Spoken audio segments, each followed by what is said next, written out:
Les pido, mis hermanos, que me acompañen al capítulo 17 del Evangelio de Juan. Juan, capítulo 17. Creo, hermanos, que si estuviéramos en el Antiguo Testamento, casi habría que decir: quítense el calzado de los pies, porque vamos a estar pisando Tierra Santa. Estamos entrando, por decirlo de alguna manera, en el lugar santísimo de la palabra de Dios. Juan capítulo 17. Estas cosas habló Jesús refiriéndose al discurso del aposento alto que estuvimos estudiando desde hace ya varios meses. Y levantando los ojos al cielo dijo: Padre, la hora ha llegado. Glorifica a tu Hijo para que también tu Hijo te glorifique a ti, como le has dado potestad sobre toda carne, para que dé vida eterna a todos los que le diste. Y esta es la vida eterna, que te conozcan a ti, el único Dios verdadero, y a Jesucristo a quien has enviado. Yo te he glorificado en la tierra, he acabado la obra que me diste que hiciese. Ahora pues, Padre, glorifícame tú al lado tuyo con aquella gloria que tuve contigo antes que el mundo fuese. Mi intención original era predicar Juan 17 completo en esta mañana. Nos vamos a quedar únicamente en estos versículos que yo acabo de leer, pero vamos a leer el pasaje completo. He manifestado tu nombre a los hombres que del mundo me diste. Tuyos eran y me los diste, y han guardado tu palabra. Ahora han conocido que todas las cosas que me has dado proceden de ti, porque las palabras que me diste les he dado, y ellos las recibieron y han conocido verdaderamente que salí de ti, y han creído que tú me enviaste. Yo ruego por ellos, no ruego por el mundo, sino por los que me diste, porque tuyos son, y todo lo mío es tuyo y lo tuyo mío, y he sido glorificado en ellos. Y ya no estoy en el mundo, mas estos están en el mundo, y yo voy a ti. Padre Santo, a los que me has dado, guárdalos en tu nombre, para que sean uno, así como nosotros. Cuando estaba con ellos en el mundo, yo los guardaba en tu nombre. A los que me diste, yo los guardé. Y ninguno de ellos se perdió, excepto el hijo de perdición, para que la escritura se cumpliese. Pero ahora voy a ti, y hablo esto en el mundo, para que tengan mi gozo cumplido en sí mismos. Yo les he dado tu palabra, y el mundo los aborreció, porque no son del mundo, como tampoco yo soy del mundo. No ruego que los quites del mundo, sino que los guardes del mal. No son del mundo, como tampoco yo soy del mundo. Santifícalos en tu verdad, tu palabra es verdad. Como tú me enviaste al mundo, así yo los he enviado al mundo, y por ellos yo me santifico a mí mismo, para que también ellos sean santificados en la verdad. Mas no ruego solamente por estos, sino también por los que han de creer en mí por la palabra de ellos, para que todos sean uno, como tú, oh Padre, en mí y yo en ti, que también ellos sean uno en nosotros, para que el mundo crea que tú me enviaste.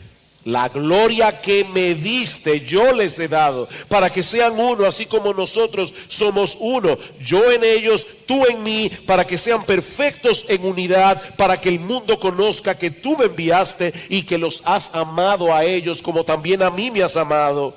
Padre, aquellos que me has dado, quiero que donde yo estoy, también ellos estén conmigo, para que vean mi gloria que me has dado, porque me has amado desde antes de la fundación del mundo. Padre justo, el mundo no te ha conocido, pero yo te he conocido, y estos han conocido que tú me enviaste, y les he dado a conocer tu nombre, y lo daré a conocer aún, para que el amor con que me has amado tú a mí esté en ellos y yo en ellos. Vamos a orar. Padre, esta es una porción de tu palabra para la que ningún ser humano está preparado para predicar plenamente.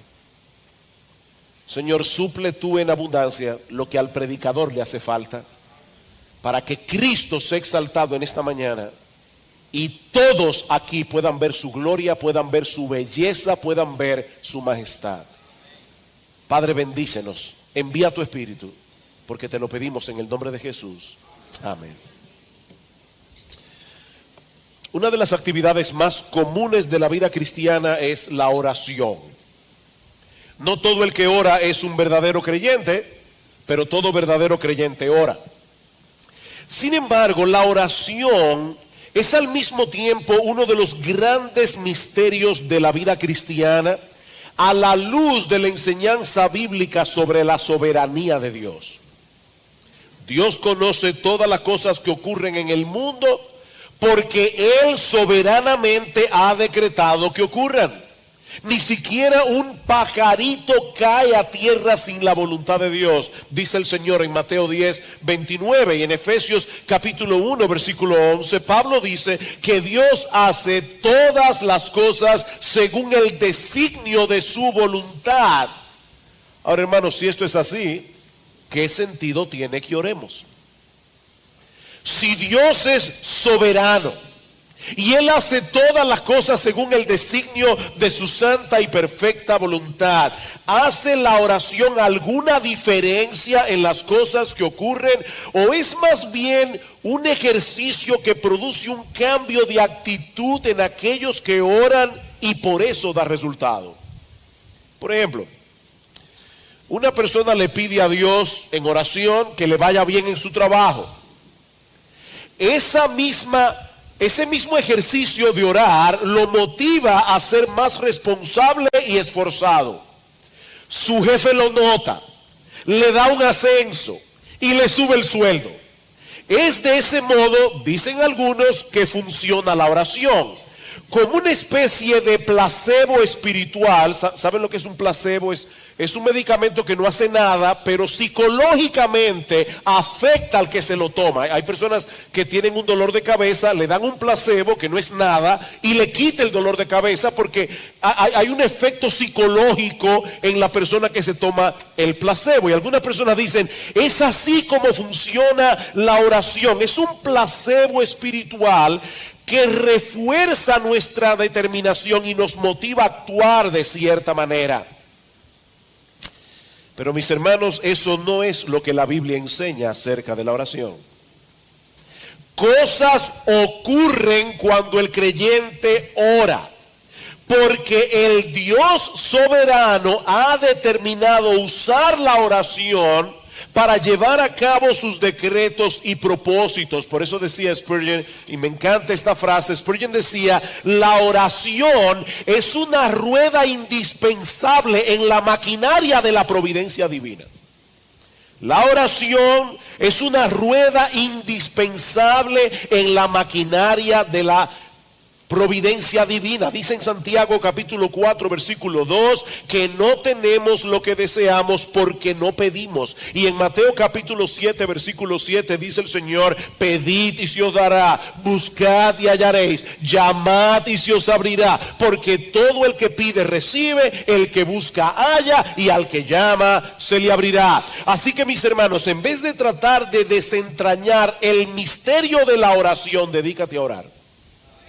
Dedícate a orar, porque el Dios soberano, trascendente, todopoderoso, es también un Dios personal que sostiene con los suyos una relación eminentemente personal. Él quiere que tengamos comunión con Él. Él quiere que hablemos con Él. Y cuando lo hacemos, Él escucha y actúa. Mis hermanos, cosas ocurren en esa interacción de Dios con sus hijos.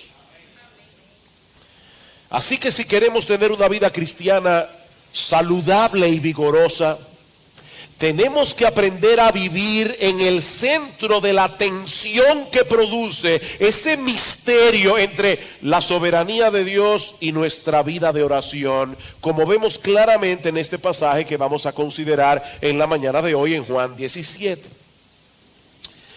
Miren, mis hermanos, si la oración del creyente es un misterio, y es un misterio, pero si la oración del cristiano común y corriente es un misterio, ver a Dios el Hijo orando al Dios el Padre es muchísimo más misterioso todavía.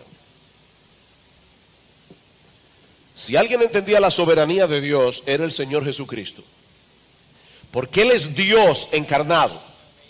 Sin embargo, una de las características más sobresalientes de su ministerio terrenal fue su dependencia de Dios en oración. Constantemente el Señor se apartaba de todo y de todos para hablar con su Padre Celestial. Y en este pasaje del Evangelio de Juan, nosotros tenemos el privilegio de escuchar esta conversación privada entre el Padre y el Hijo. Esta es la oración más extensa que se recoge de Jesús en la Biblia, y como decía al principio, fue pronunciada inmediatamente después del discurso del aposento alto que hemos estado considerando como iglesia durante meses. Por eso un predicador del siglo XVII decía que esta es la oración más grande que se haya pronunciado en la tierra, y vino a continuación del sermón más grande que se haya predicado en la tierra. De manera que al considerar el contenido de esta oración, debemos recordar quién está hablando con quién aquí y en qué circunstancia. Yo no sé cuántos de ustedes han tenido la experiencia de estar en medio de una conversación entre dos personas con mucha profundidad intelectual y académica. Y aunque tratamos de seguirles el paso, lo más probable es que no lo entendamos del todo, y en ocasiones casi nada.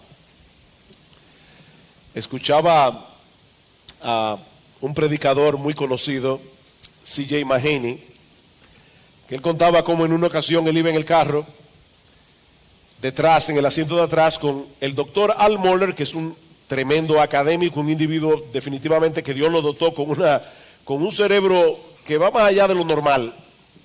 Y al lado de él iba Mark Dever, otra persona que Dios ha usado en gran manera, y también una persona con una gran profundidad y conocimiento, no solamente teológico, sino también histórico, de historia de la iglesia. Y dice Mahaney que él iba oyendo a Mohler hablar y a Dever hablar, y entonces él no podía sentir a casi nada de lo que decía porque no estaba entendiendo nada. Si usted asiente en una conversación que no entiende, usted está mintiendo. Así que dice Mahaney que él estaba tratando de agarrar algo que él pudiera entender para poder decir que sí, porque no entendía lo que estaban hablando. Ahora, hermanos, si eso puede ocurrir en la conversación de dos seres humanos comunes y corrientes, ¿cuánto más cuando se nos permite escuchar a Dios el Hijo hablando con Dios el Padre en el momento más crucial de su ministerio?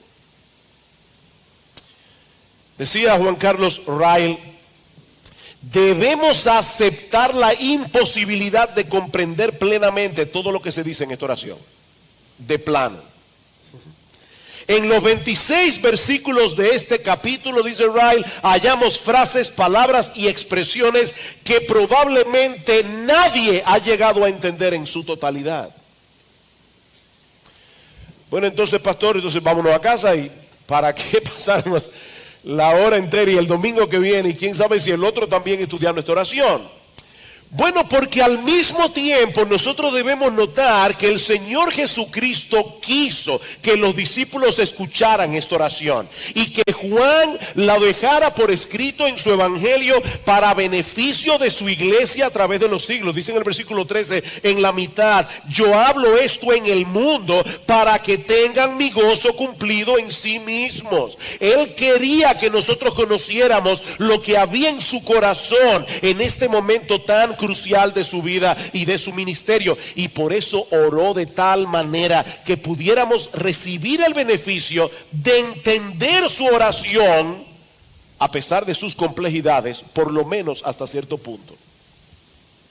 Y créeme, lo que tú puedas entender de esta oración va a ser probablemente la mayor bendición de tu vida. Ahora, con esto en mente, lo único que vamos a hacer en esta mañana es considerar la primera petición del Señor Jesucristo en los versículos 1 al 5. Como les decía, yo, en mi locura creía que iba a poder exponer los 26 versículos de este capítulo en un solo sermón. Eso tendrá que esperar la semana próxima. ¿Qué hace Jesús en los primeros 5 versículos de este capítulo? Bueno, ha llegado la hora de concluir la obra de salvación que Cristo vino a llevar a cabo en la tierra. En unas pocas horas Jesús sería arrestado y condenado a morir en la cruz del Calvario. Y es en ese contexto que Jesús le pide al Padre que le glorifique a Él para que Dios el Padre reciba gloria a través de la glorificación del Hijo. Esa es la petición. ¿Qué está pidiéndole Cristo a su Padre en este momento? Él está pidiendo a su Padre que le glorifique a Él, a Cristo, para que el Padre reciba gloria a través de la glorificación del Hijo. Dice en el versículo 1, glorifica a tu Hijo para que también tu Hijo te glorifique a ti. Pero ahora noten lo que sigue diciendo en el versículo 2. Como le has dado potestad sobre toda carne, o sea, sobre todo ser humano, para que dé vida eterna a todos los que le diste.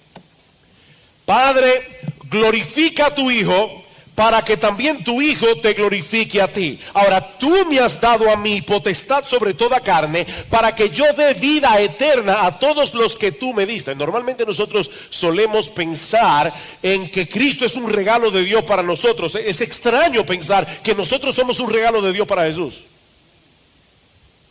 Dice, todo lo que tú me diste. Dios el Padre, desde antes de la fundación del mundo, escogió a un grupo de personas para que sean beneficiarios de la salvación. Y nosotros, esos que fueron escogidos por el Padre, por una razón que solo Él conoce, somos el regalo de Dios el Padre a Dios el Hijo. Por eso es que en Tito capítulo 1 versículo 2 dice que el Dios que no miente prometió vida eterna desde antes de la fundación del mundo. ¿A quién le prometió Dios vida eterna desde antes de la fundación del mundo, cuando nada había sido creado? A Dios el Hijo. Dios le prometió darle personas a Dios el Hijo como un regalo de parte del Padre. Tú le darás vida eterna, tú me diste la potestad de dar vida eterna a todos los que me diste. Así que hay una conexión aquí entre la glorificación del Hijo y la glorificación del Padre a través de la muerte de Jesús por nuestra salvación. Porque la única forma de que Cristo pudiera ejercer esa potestad de dar vida eterna era muriendo por nosotros en la cruz. De manera que esa muerte en la cruz, que era motivo de tanta vergüenza en aquellos días, es el instrumento a través del cual Jesús recibe gloria al ejercer la potestad de darnos vida eterna. Como dice un comentarista, colgado en esa cruz y aparentemente indefenso, Él seguía dando vida y recibiendo gloria.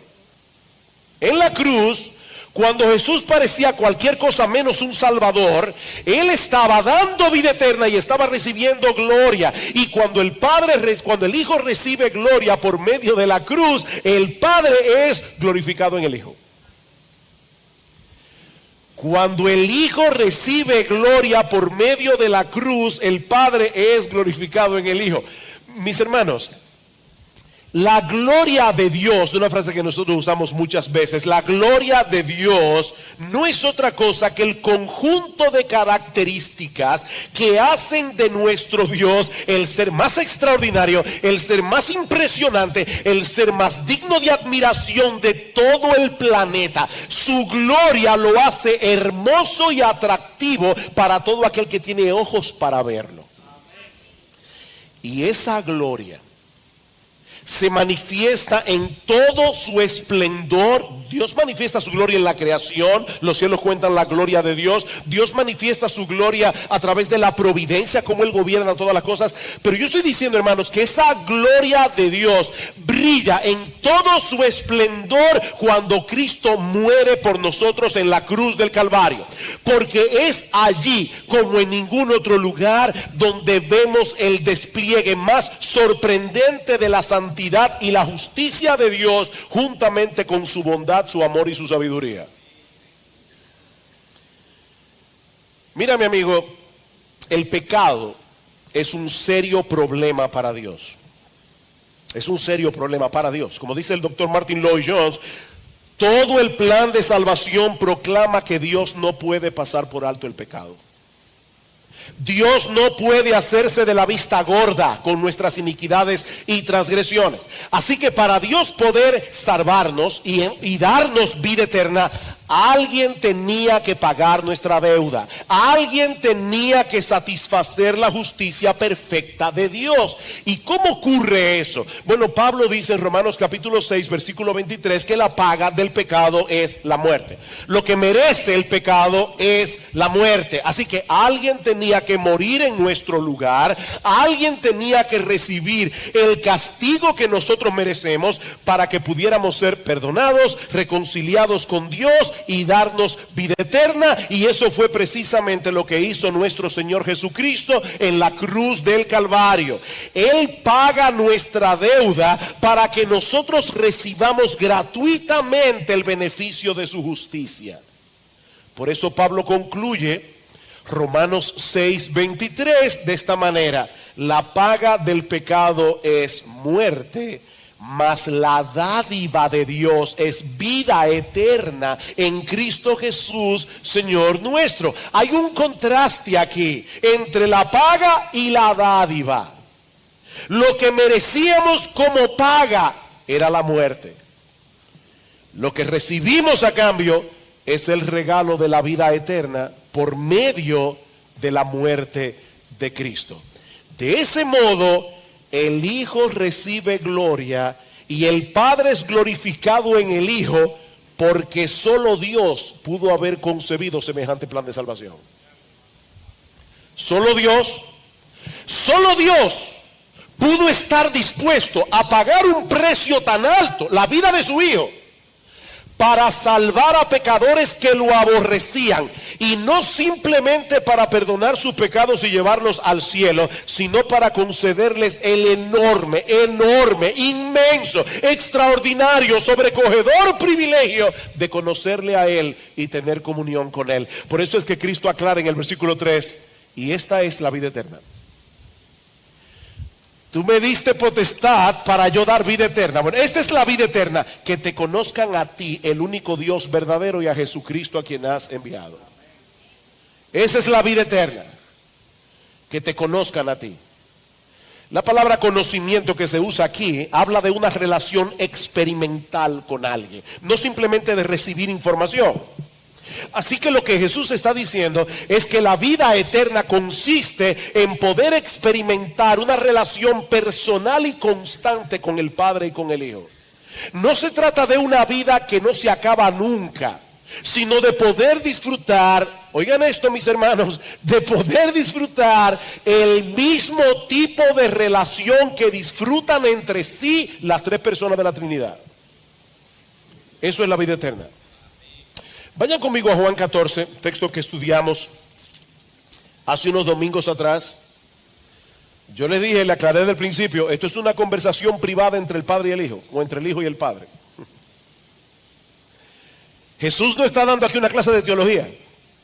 Él está hablando con su Padre Celestial, y Él quería que tú y yo escucháramos su conversación. En Juan capítulo 14, versículo 20, el Señor le dice a sus discípulos: en aquel día, cuando Él muriera, resucitara y ascendiera a los cielos y enviara al Espíritu Santo, en aquel día vosotros conoceréis que yo estoy en mi Padre, vosotros en mí y yo en vosotros. Una relación impresionante. Nosotros estamos unidos a Cristo, pero Cristo está unido al Padre, así que a través de Cristo nosotros estamos unidos al Padre también. Versículo 23: el que me ama, mi palabra guardará, y mi Padre le amará, y vendremos a él y haremos morada con él. Haremos morada. Por causa de nuestra unión con Cristo, nosotros disfrutamos experimentalmente una deleitosa y permanente comunión con el Dios Trino. Y ahora el Señor dice en Juan 17:3 que la vida eterna no es otra cosa que el disfrute de esa relación. ¿Sabes lo que eso significa, mi amigo? Que nadie está verdaderamente vivo a menos que pueda experimentar una deleitosa comunión con Dios el Padre a través de la obra redentora de Dios el Hijo. Nadie está realmente vivo. Dice en 1 de Juan capítulo 5 versículo 12, el que tiene al Hijo tiene la vida. El que no tiene al Hijo, dice Juan, no tiene la vida. Porque Él es la única conexión y la única vía de acceso al Dios vivo y verdadero. Es Jesucristo. Es en ese sentido que el Señor dice en Juan capítulo 10 versículo 10: yo vine para que tengan vida y para que la tengan en abundancia. Y es en ese mismo sentido que dice en Juan 14:6, el famoso versículo de Juan 14:6: yo soy el camino, yo soy la verdad y yo soy la vida. No es que Él da vida, es que Él es la vida. Él es la vida. Estar sin Cristo es estar desconectado de Dios. Y estar desconectado de Dios es estar alejado de la fuente de todo bien aquí y ahora, y recibir sin lugar a dudas al final de nuestros días una condenación de miserias sin fin. Así que Cristo vino al mundo a recobrar esa bendita comunión que Adán y Eva tenían con Dios en el paraíso. Juan 17:4 dice el Señor orando al Padre: yo te he glorificado en la tierra, he acabado la obra que me diste que hiciese. Él está a punto de morir, dice: yo he acabado la obra. Tú me diste una obra, tú hiciste un plan de salvación. El hombre se rebeló contra Dios en su incredulidad, pero Dios tomó la determinación de no dejarlo en esa condición, aunque eso le costara la muerte de su hijo. Y lo que Jesús está pidiendo en esta oración, por eso le decía al principio que la oración es un misterio, y más la oración de Dios el Hijo con Dios el Padre. Porque Jesús le está pidiendo a Dios en oración: Señor, cumple tu propósito. Tú me enviaste con un propósito de salvación. Y yo sé, Señor, que ese propósito me llevará a la cruz. Yo sé, Señor, que ese propósito producirá que en unas pocas horas yo voy a ser arrestado, yo voy a ser escupido, yo voy a ser golpeado, vilipendiado, coronado con una corona de espinas. Yo voy a sufrir el martirio de la cruz, pero Señor, mi petición es: cumple tu voluntad. Cumple tu voluntad, aunque yo sufra por eso. Versículo 5: ahora pues, Padre, glorifícame tú al lado tuyo después de la cruz, después de la resurrección y su ascensión a los cielos. Glorifícame tú al lado tuyo con aquella gloria que tuve contigo antes de que el mundo fuese. Hay dos cosas evidentes en este versículo. La primera es que Jesús no comenzó su existencia cuando nació de la Virgen María en la aldea de Belén, porque Él está hablando de algo que Él tenía antes de la fundación del mundo, junto con el Padre. Pero en segundo lugar, Él es el eterno Hijo de Dios, lleno de gloria, lleno de majestad. Pero lo segundo que este texto nos enseña es que algo sucedió con esa gloria de Jesús al hacerse hombre, porque Él le está pidiendo al Padre que le glorifique de nuevo con aquella gloria que tuvo junto a Él antes de que el mundo fuese. Eso no significa que Jesús dejara de ser Dios cuando se hizo hombre, pero la naturaleza humana de Jesús fue como un velo que ocultó temporalmente el brillo de su gloria. O sea, el Dios de gloria, el que hizo todas las galaxias, el Todopoderoso, se hizo hombre. Y si tú hubieras estado en Jerusalén en los días de Jesús y hubieras visto a Jesús con los discípulos, tú no hubieras distinguido quién es Él. Porque Jesús se hizo hombre común y corriente. Él ocultó el brillo de su gloria con el velo de su humanidad. El himno de Wesley: gloria al verbo encarnado en humanidad velado. Gloria al verbo encarnado en humanidad velado. ¿Ustedes recuerdan lo que sucedió en el monte de la transfiguración en Mateo 17? Que dice que el Señor Jesucristo tomó a Pedro, a Juan y a Santiago y se fue a un monte alto y se transfiguró delante de ellos, y dice que resplandeció su rostro como el sol y sus vestidos se hicieron blancos como la luz. ¿Saben qué fue lo que ocurrió en ese momento?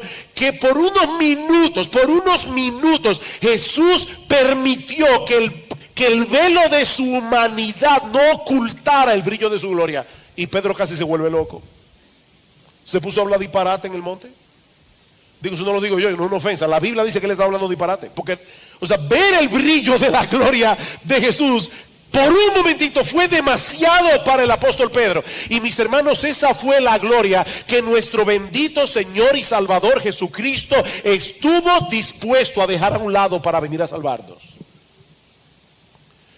Él pudo haber venido al mundo como un rey glorioso, resplandeciente, lleno de pompa. Él pudo haber habitado en el palacio más asombroso que alguna vez algún ser humano haya visto jamás. Un palacio que el Taj Mahal no le quede ni por los tobillos.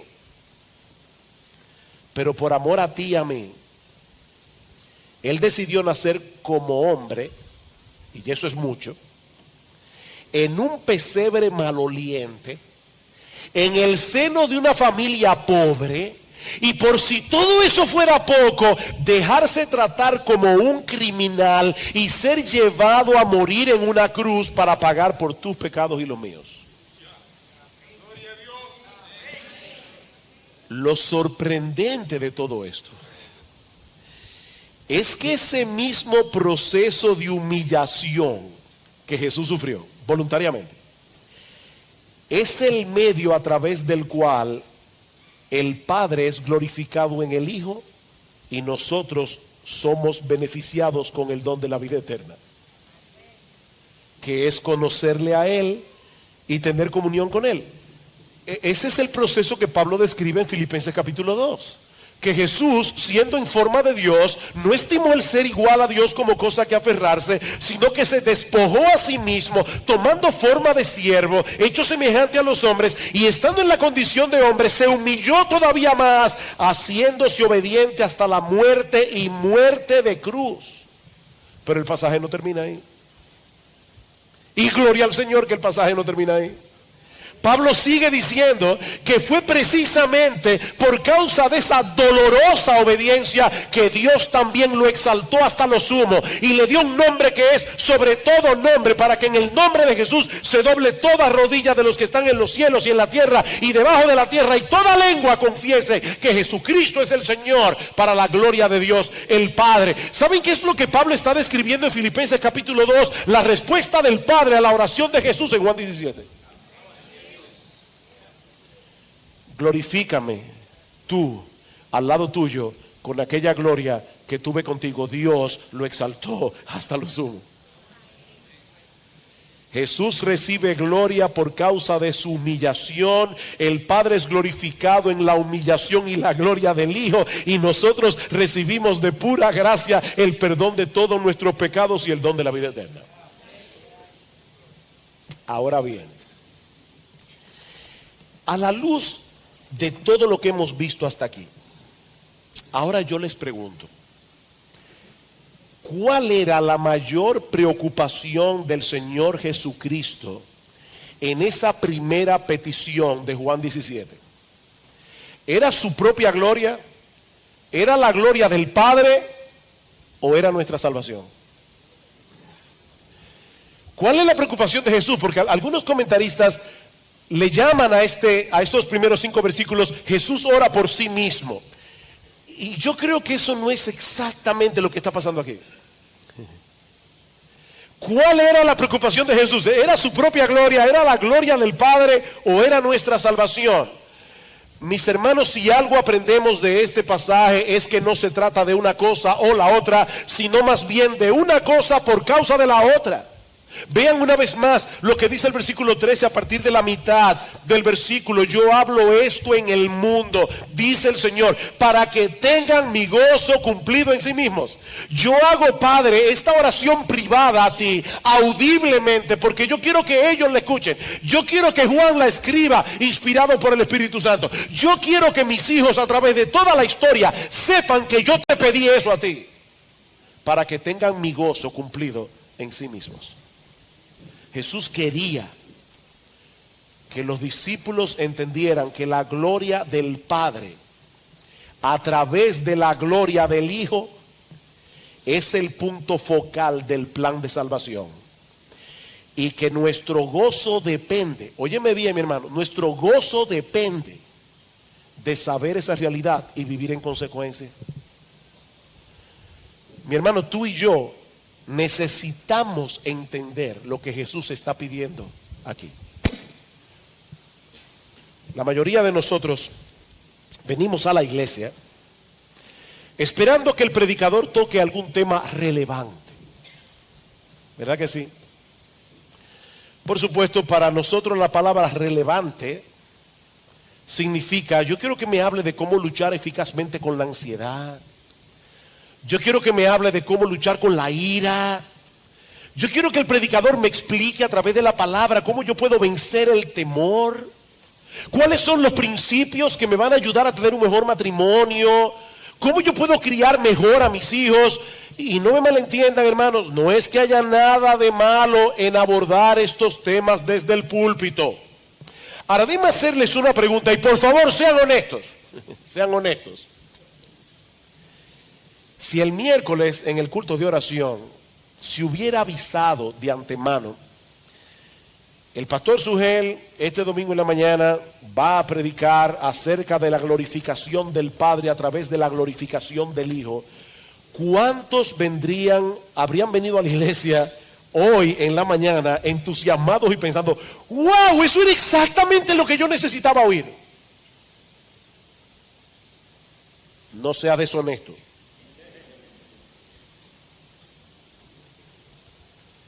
¿Saben qué, mis hermanos? Pocos temas pueden ser más relevantes que este para nuestra vida aquí y ahora. ¿Saben por qué hay tantas personas en el mundo sufriendo crisis de ansiedad y de temor, incluyendo a muchos que profesan ser cristianos? Porque esta es una generación subjetiva, sumamente individualista y altamente egocéntrica. Esa es la maldición de esta generación. Y cuando una persona está demasiado centrada en sí misma, pendiente de sus propios sentimientos y emociones, el temor y la ansiedad serán un resultado inevitable. Lo triste, mis hermanos, es que en muchas iglesias, probablemente sin quererlo, se está llevando a los cristianos a estar demasiado enfocados en ellos mismos. Honestamente me dio pena, como pastor se lo digo, me dio pena que muchos de ustedes se perdieran la conferencia de la adoración. Nosotros necesitamos aprender a adorar a Dios, porque la tendencia de nuestro corazón es adorarnos a nosotros mismos. Y las iglesias, vuelvo y repito, sin quererlo, muchas veces están motivando a los cristianos a vivir centrados en ellos mismos. Desde los temas que se predican hasta los himnos que se cantan, casi todo gira en torno al hombre y su experiencia, en vez de girar en torno a Dios y su gloria. Decía Martin Lloyd-Jones, y eso hace unas décadas atrás, ya Lloyd-Jones murió en el 81, estamos en el 2014, 2015.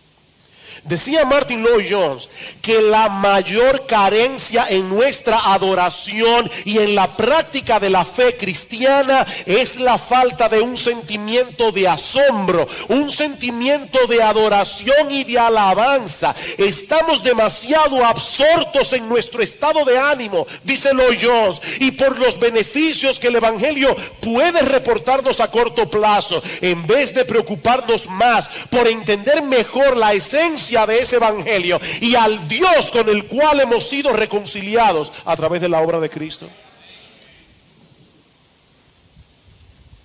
En palabras más sencillas, lo que estoy diciendo, mis hermanos, es que el cómo me hace sentir esto ha venido a ser mucho más importante a quién es ese Dios al cual yo adoro y en el cual confío. ¿Y saben lo que eso produce a la larga? Más egocentrismo, más subjetividad y más personas con problemas emocionales. Miren, mis hermanos y amigos que están aquí en esta mañana, nuestro ego es un eje demasiado débil para hacer girar toda nuestra vida en torno a él. ¿Oíste eso? nuestro ego, nuestro yo, es un eje demasiado débil para que nuestra vida entera gire en torno a él. ¿Cuál es la solución? Escuchen una vez más lo que dice el doctor Martin Lloyd-Jones. En última instancia, la verdadera cura, y él era médico, de paso, doctor en medicina, y pastor, y teólogo. Dice el doctor Martin Lloyd-Jones, en última instancia, la verdadera cura para la mayor parte de nuestros males subjetivos es sentirnos tan extasiados ante la hermosura y la gloria de Cristo, que no nos quede tiempo para pensar en lo más mínimo en nosotros mismos. Esa es la cura.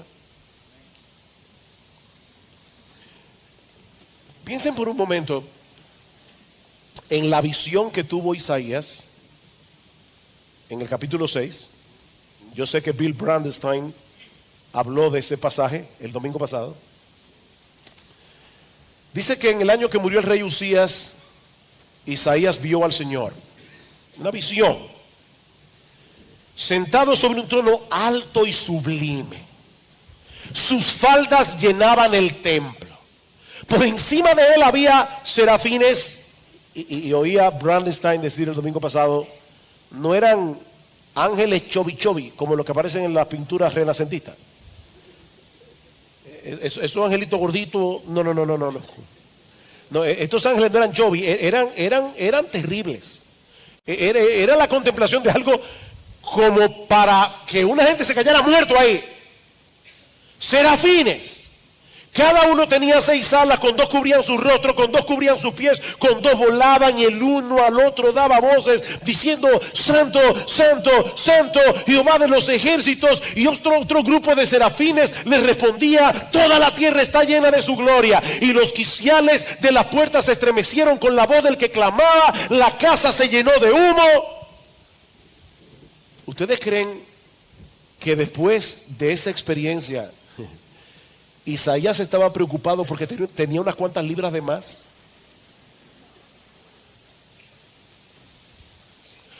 ¿O porque llegó al templo el sábado y un hermano le pasó por al lado y no lo saludó?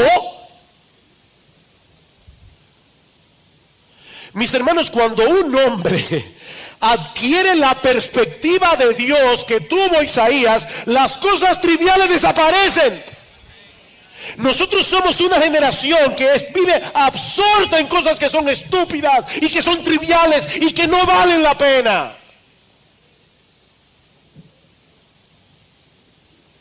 Por eso es tan importante colocar esta oración en su contexto. Al final del discurso del aposento alto, ¿ustedes recuerdan cuál era el problema de los discípulos esa noche? Ellos estaban confundidos, ellos estaban turbados, porque Jesús se iba. Y el Señor les hace ver en el discurso que su partida era necesaria para el beneficio de ellos. Pero ahora, a través de su conversación privada con el Padre, los está ayudando a entender que hay un propósito más alto en todo lo que Él vino a hacer a este mundo, y era la gloria del Padre a través de la gloria del Hijo. Es de eso que se trata todo esto.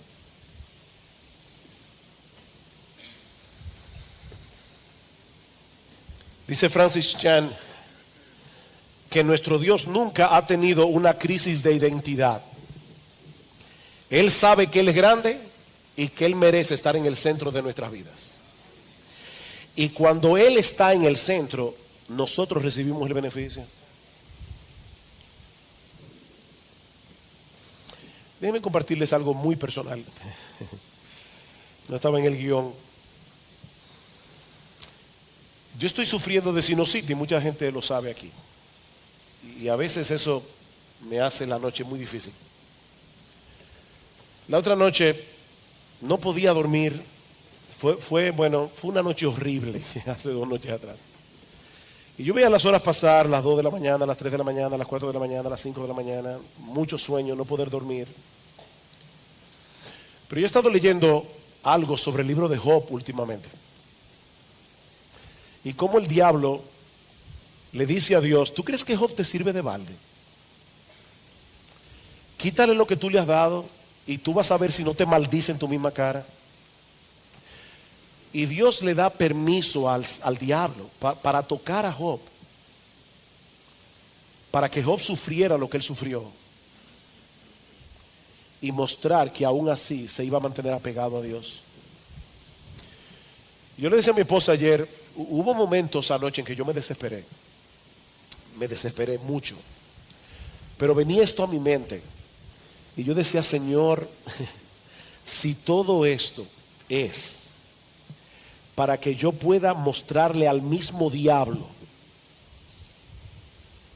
que tú me bastas, aunque yo no duerma.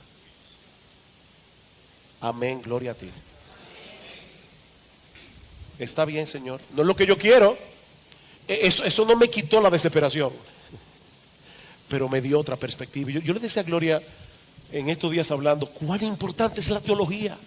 Cuán importante es la teología para tener tu corazón en calma, para poder lidiar con estas cosas. Mis hermanos, ¿qué puede ser más eficaz para erradicar de nuestras almas el temor y la ansiedad que contemplar nuestros problemas a la luz de la gloria de Jesús? ¿Qué puede ser más mortal para nuestro orgullo, para nuestro egoísmo, para nuestro apego a las cosas de este mundo que una dosis diaria de la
contemplación de esa gloria.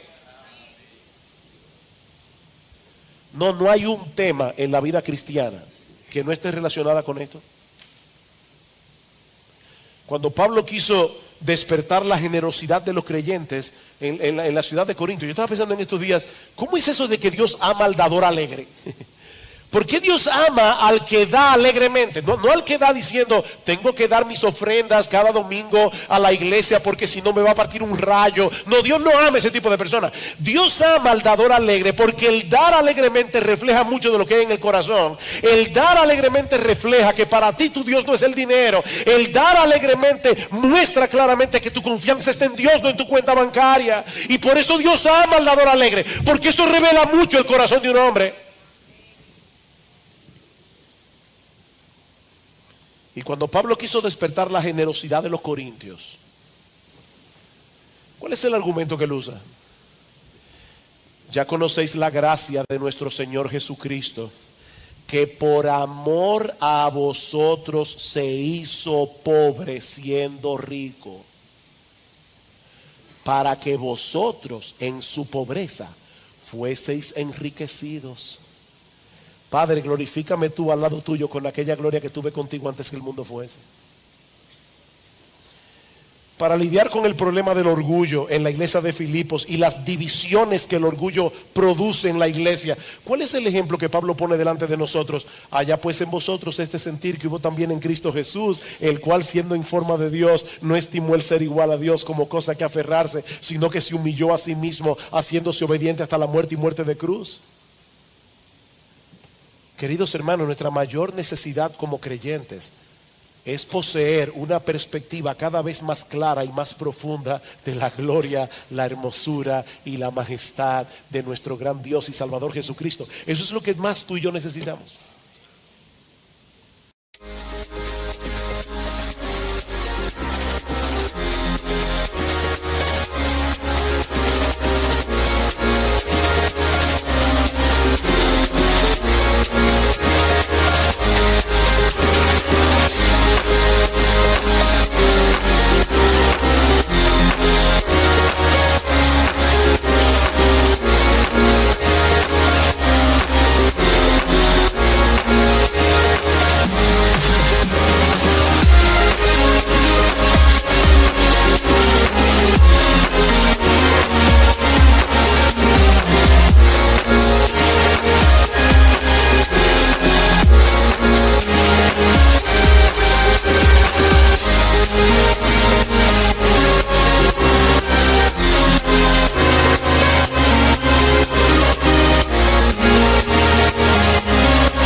cuando esa gloria es colocada en el lugar que le corresponde, entonces y solo entonces podemos comenzar a disfrutar la vida en abundancia que Cristo compró para nosotros en la cruz del Calvario. ¿Qué aprendemos entonces de esta oración de Jesús con respecto a nuestra oración? Que al igual que Él, debemos pedirle al Padre que cumpla sus propósitos en nuestras vidas, que se haga su voluntad en la tierra tal como se hace en el cielo, aunque eso implique temporalmente dolor y aflicción para nosotros. Alguien me comentaba el otro día que había escuchado a un predicador, un gran predicador, preguntarle a la congregación: si el Señor te concediera una petición con la seguridad de que te la va a responder, ¿cuál sería? Y dice que este predicador, yo lo conozco, es un predicador enérgico, le dio unos segundos a la congregación para pensar en la respuesta, y después le dijo: no, no pidan por la salvación de su esposo y de su esposa y de sus hijos, no pidan por salud, pídanle a Dios que se haga su voluntad. Si Dios te dijera, dame una petición, ¿sabes cuál sería esa sola petición? Señor, que se haga tu voluntad y no la mía, porque es en esa voluntad que tú serás glorificado y mi alma será beneficiada, no importa lo que pase. Porque no hay un lugar más seguro en el centro de la tierra que estar en el centro de la voluntad de Dios. Y no es que no pidamos cosas particulares. Yo estoy hablando, si te dijeran, dame una petición: Señor, que se haga tu voluntad. Señor, que se haga tu voluntad y no la mía. Oh Dios, líbrame de que se haga mi voluntad. Dios recibirá gloria cuando se haga su voluntad. Y créeme, nosotros seremos grandemente bendecidos. Pero no quisiera concluir sin traer unas palabras de aplicación a cualquier persona que pueda estar visitándonos en esta mañana y que no haya recibido aún el perdón de sus pecados y el don de la vida eterna por medio de la fe y del arrepentimiento. Mi amigo, no olvides, estar desconectado de Cristo es estar desconectado de Dios. Y estar desconectado de Dios es estar alejado de la fuente de todo bien. Sin Él no hay vida. Es estar alejado de la fuente de todo bien, aquí, ahora, y recibir al final de tus días una condenación de miserias sin fin.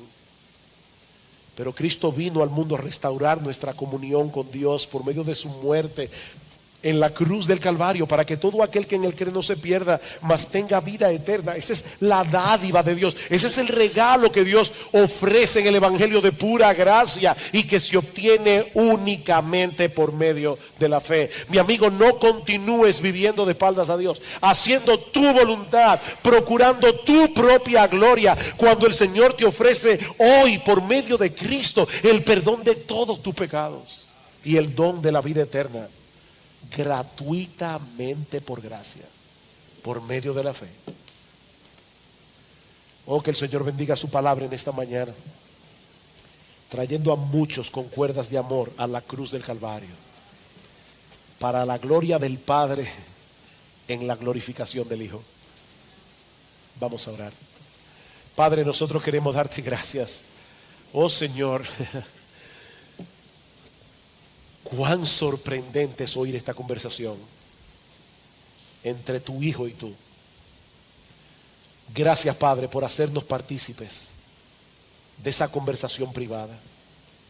Gracias porque tu Espíritu Santo quiso que nosotros supiéramos lo que Jesús pidió esa noche antes de su crucifixión. Ayúdanos, Señor, a vivir para tu gloria. Ayúdanos, Señor, a colocar la gloria de tu Hijo en el centro de nuestras vidas.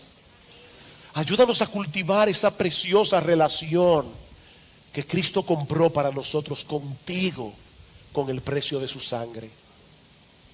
Alabado sea tu nombre, Señor. Qué gran Dios eres tú.